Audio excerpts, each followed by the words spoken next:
हम पहुंचे हैं गांव किठाना में और आपको पता है इलेक्शन का दौर है। गांव किठाना में जो सरपंच पद के उम्मीदवार हैं वो हमारे बीच में खड़े हैं और आप पीछे संख्या देख रहे हैं। उठाओ थोड़ा, आप देखिए, लोगों की राय भी जानेंगे और जो कैंडिडेट हैं कृष्ण शर्मा जी वो हमारे साथ में खड़े हैं। कृष्ण जी से हम बात भी करेंगे। नमस्कार। नमस्कार जी, नमस्कार। आज आपके साथ पूरा 36 बरादरी खड़े और 36 बरादरी ने ही आपको इलेक्शन के लिए तैयार किया है। तो हम आपसे जानना चाहेंगे कि आप इस गांव में क्या क्या विकास करवाना चाहते हैं, उसके बारे में बताइए। देखिए, गांव में मैं लगातार देख रहा हूं कि 10 साल से गांव में इतना जो विकास होना चाहिए था वो विकास नहीं हो पाया। बहुत से ऐसे काम अधूरे पड़े हैं कि लोग दिन रात एक इसी इंतजार में है कि कोई अच्छा आदमी आए, कोई विकास करने वाला आदमी आए गांव में और हम इस गांव को 4 चांद लगाए विकास के।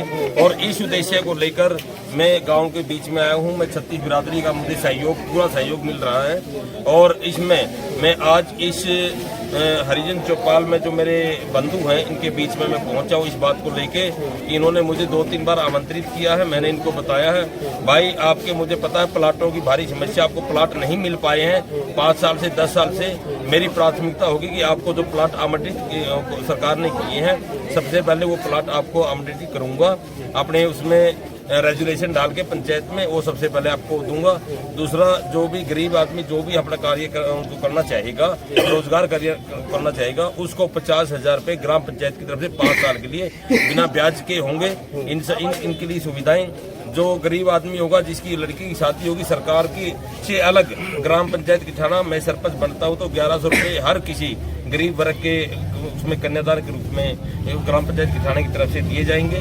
तो इनकी बहुत सी समस्याएं हैं। यहाँ पे लाइटों की समस्या गलियों में आज तक इतनी चोरियां होती हैं रोज की, हर रोज कुछ न कुछ चौकी में थाने में दरखास्त जाती है। उनके लिए सबसे पहले मेरी प्राथमिकता होगी सभी खंभों पे ट्यूब लाइटें होंगी। हर गरीब के बच्चे के लिए मैं विचार कर रहा हूं कि इनको कम से कम 150-200 बच्चों को गांव में रोजगार दूं। वो प्लानिंग मेरे पास है, वो मैं कर सकता हूं। पहले भी मेरे दिमाग में थी लेकिन मुझे समय बहुत कम मिला था, केवल मात्र 8 महीने का समय मिला था। उस दौरान मैंने 8 महीने के कार्यकाल के दौरान 117 कार्य करवाए, जिसमें सारा गाँव गवाह है, गवाही देता है। आप कहीं भी जाके बात कर सकते हैं, किसी से भी मिल सकते हैं, इस बारे में पूछ सकते हैं। मेरा प्रयास रहेगा कि गांव में जो भी भाईचारे में आपस में तकरार होती है उस तकरार को मैं गांव तक ही सीमित रखूं, उसको किसी चौकी या थाने में न जाने दूं। कोई भी यहाँ की किसी भी समाज की बहू बेटी जो कोई नाराज है वो नाराज होकर चली गई है उसको मैं लेके आऊं। तो यहाँ पे कोई किसी घर में या कोई किसी वजह कलेश है वो मैं खुला दरबार, मतलब मंथली खुला दरबार लगा के या साप्ताहिक दरबार लगा के उस समस्या को जड़ से खत्म करूँ। सभी युवा जो भी पढ़ना चाहते हैं उनके पास साधन नहीं है, उनको मैं साधन उपलब्ध करवाऊंगा ग्राम पंचायत की तरफ से। उनको हर तरीके से कापी किताब, जो खेलने वाले खिलाड़ी हैं उनको मैं सारा खेल का सामान दूंगा। ये मेरा स्टेडियम यहाँ बहुत लंबे टाइम से स्टेडियम की मांग है, लेकिन मैं दुर्भाग्य इस गांव का कि 10 साल से इस गांव में कोई मंत्री नहीं आया। और मैं आपको दावे के साथ कहता हूँ, अगर मैं सरपंच बनता हूँ तो 6 महीने के अंदर यहाँ पे सीएम साहब, मुख्यमंत्री महोदय इस गांव में होंगे। जो 2-3 भारी समस्या, यहाँ पे पानी की बहुत भारी समस्या है, पानी निकलने की कोई सुविधा नहीं है। यहाँ पे क्लासी का बहुत जरूरी, क्लासी का कार्यक्रम जो मेरा है मेरे दिमाग में है, मैं सबको इस बात का आश्वासन देता हूँ। पानी की समस्या हल करवाने के लिए क्लासी का यहाँ पे होगा। दूसरा, अनाज मंडी की समस्या बहुत लंबे टाइम से है। अनाज मंडी यहाँ की पक्की करवाऊंगा। अगर ये फ्लड का एरिया है अनाज मंडी का, तो अनाज मंडी दूसरी जगह जो भी पंचायती जमीन देके या किसी भी अनुदान देके वो अनाज मंडी की व्यवस्था करवाऊंगा। तीसरा यह है कि यहाँ पे कॉलेज की बहुत भारी व्यवस्था है, कॉलेज नहीं है लड़कियों का। तो मैं गाँव वालों को ये आश्वासन देता हूँ, वादा करता हूँ कि मेरे कार्यकाल में यहाँ पे कॉलेज भी करवाऊंगा। बहुत बढ़िया भाई, बढ़िया।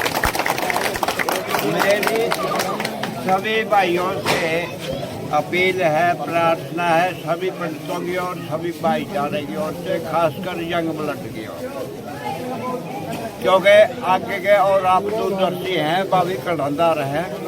जातिवाद से ऊपर उठ के यंग ब्लड ध्यान दे, जातिवाद से ऊपर उठ के अपने समूह में जो वजन बनेगा उस वजन को बढ़ाएं।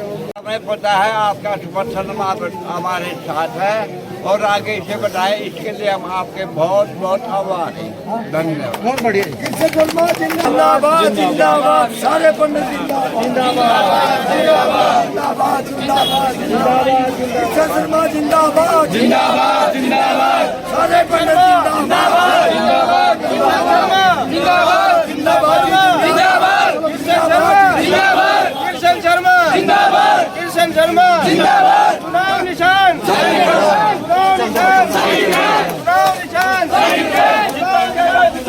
देख रहे हैं गांव किठाणा की तस्वीरें, और जो आप ये भीड़ देख रहे हैं, जो ये काफिला देख रहे हैं, जहाँ तक भी नज़र मारोगे वहीं तक गलियों के अंदर भीड़ ही भीड़ मिलेगी। गांव के जितने भी नौजवान हैं, बुजुर्ग हैं, सभी छत्तीस बिरादरी के लोग कृष्ण जी के साथ समर्थन में मैदान में उतरे हैं। कृष्ण जी सरपंच पद के उम्मीदवार हैं और गांव वाले चाहते हैं कि हमें एक ऐसा सरपंच चाहिए जो गांव में विकास करवा सके और किसी भी तरह का जाति पाति का, किसी भी तरह का भेदभाव न रखे। हमने गांव में घूमकर नौजवानों से बात की। सभी नौजवानों ने कहा कि हमें एक अच्छे, ईमानदार और साफ छवि के सरपंच की ज़रूरत है और हम उसी को वोट देंगे जो छत्तीस बिरादरी को साथ लेके चले और गांव का विकास की तरफ ध्यान रखे, पूरे गांव का विकास करवाए। आप देख रहे हैं तस्वीरों में, और नौजवानों का कहना था कि हम कृष्ण जी के साथ हैं और कृष्ण शर्मा जी ही गांव का विकास करवा सकते हैं। देखते रहें पूरी तस्वीरें, हम तस्वीरों में आपको दिखा भी रहे हैं, देखते रहें। और हम आपको पूरा काफिला हम आपको दिखा रहे हैं गली में चलते हुए। कृष्ण जी के साथ हजारों की संख्या में लोग हैं, आप देख रहे हैं। लोग जो गांव के लोग हैं उनका भी कहना है कि हमें विकास चाहिए, हमें पढ़ा लिखा और समझदार आदमी चाहिए, अंगूठा टेक नहीं चाहिए। मैं कृष्ण आर्य, एडवांस भारत न्यूज, बेगा, जय।